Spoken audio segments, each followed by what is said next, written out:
미국은 나한테 매일 보고해. 이거 어느 나라 대통령이 한 말일까요? 미국 대통령이요? 중국 주석이요? 아닙니다. 인구 1,000만도 안 되는 작은 나라 이스라엘 총리 네타냐후가 한 말입니다. 세계 최강대국 미국이 매일 이스라엘에 보고를 한다고요? 솔직히 이거 듣는 순간 좀 어이가 없었습니다. 이게 진짜 가능한 일인지, 그리고 왜 이스라엘만 이게 되는 건지 오늘 그 구조를 파헤쳐 보겠습니다. 사건의 시작은 이렇습니다. 2026년 4월 미국 부통령 벤스가 이란과의 협상을 마치고 비행기 안에서 전화를 겁니다. 그런데 그 전화를 받은 사람이 미국 의회 지도자가 아니었어요. 네타냐후였습니다. 벤스가 직접 네타냐후에게 협상 결과를 먼저 보고한 겁니다. 네타냐후는 이걸 공개석상에서 자랑스럽게 밝혔어요. 미국 행정부는 이란 전쟁 상황을 나한테 매일 상세하게 보고한다. 이 발언이 나오자마자 미국 안에서 난리가 났습니다. 민주당 의원들이 뭐라고 했냐면요. 우리 의회에는 보고도 안 하면서 외국 총리한테 먼저 보고하냐? 미국 내에서 꼭두각시 논란이 터진 겁니다. 자국 의회보다 외국 지도자에게 먼저 정보가 간다? 이건 동맹을 넘어선 거잖아요. 미국이라는 나라가 도대체 누구를 위해 존재하는 건지 모르겠습니다. 그런데 재밌는 건 이 두 나라 관계가 항상 이렇게 달콤했던 건 아니라는 겁니다. 바로 며칠 전인 4월 7일 트럼프가 네타냐후한테 사전 상의 없이 휴전을 통보했거든요.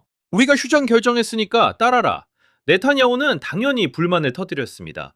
자기한테 상의도 안 하고 결정했다고요? 그런데 며칠 뒤에는 미국이 나한테 매일 보고한다고 으스대고 있는 거예요. 이 모순 이상하지 않나요? 휴전 결정에서는 무시당하면서 군사정보는 매일 받는다. 이건 단순한 동맹이 아닙니다. 뭔가 구조적으로 꼬여 있는 거예요.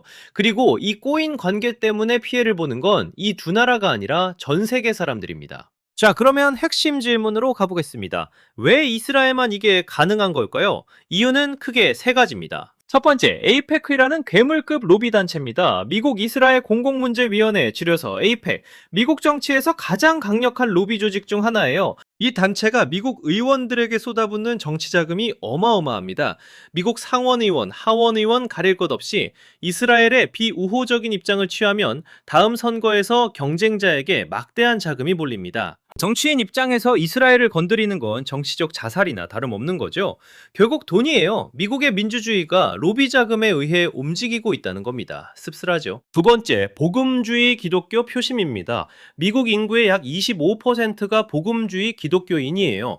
이분들에게 이스라엘 지지는 신앙의 문제입니다. 정치가 아니라 종교적 의무인 거죠.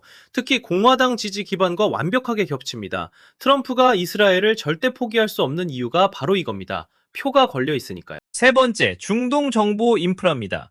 이스라엘의 정보기관 모사드는 세계 최고 수준의 정보 수집 능력을 갖고 있습니다. 미국이 중동에서 작전을 수행하려면 이스라엘의 정보가 필수적이에요.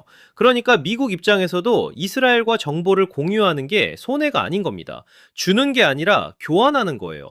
근데 그 교환의 균형이 좀 많이 기울어져 있는 거죠. 이 영상이 도움이 되고 있다면 좋아요 한번 부탁드립니다. 그리고 이 이스라엘과 미국의 관계가 만들어낸 결과가 지금 전 세계를 흔들고 있습니다.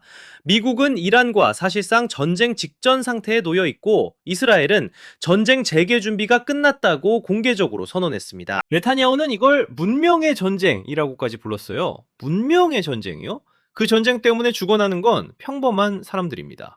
이 두 나라의 군사적 행동 때문에 중동 전체가 불안정해졌고 유가는 치솟고 글로벌 공급망은 흔들리고 난민은 늘어나고 있습니다. 기름값 올라서 생활비 부담 느끼는 거 여러분도 체감하고 계시죠? 그게 다 이 두 나라가 벌이는 게임의 대가입니다. 우리가 뭘 잘못했길래 이 비용을 떠안아야 하는 건지 모르겠어요. 작은 나라 하나가 초강대국을 움직이고 그 여파를 전 세계 평범한 사람들이 고스란히 떠안고 있는 겁니다. 그렇다면 앞으로 어떻게 될까요? 두 가지 시나리오가 있습니다. 첫 번째, 미국이 이스라엘에 고삐를 조이는 시나리오입니다. 미국 내 여론이 계속 악화되면 트럼프라도 이스라엘에 제동을 걸 수밖에 없어요. 무기 지원을 줄이거나 외교적 압박을 강화하는 거죠. 이 경우 중동 긴장이 서서히 완화될 수 있습니다. 두 번째, 현재 구도가 고착되는 시나리오입니다. 에이펙 로비와 복음주의 표심이 워낙 강력해서 어떤 대통령이 와도 이스라엘 정책을 크게 바꾸지 못하는 거예요.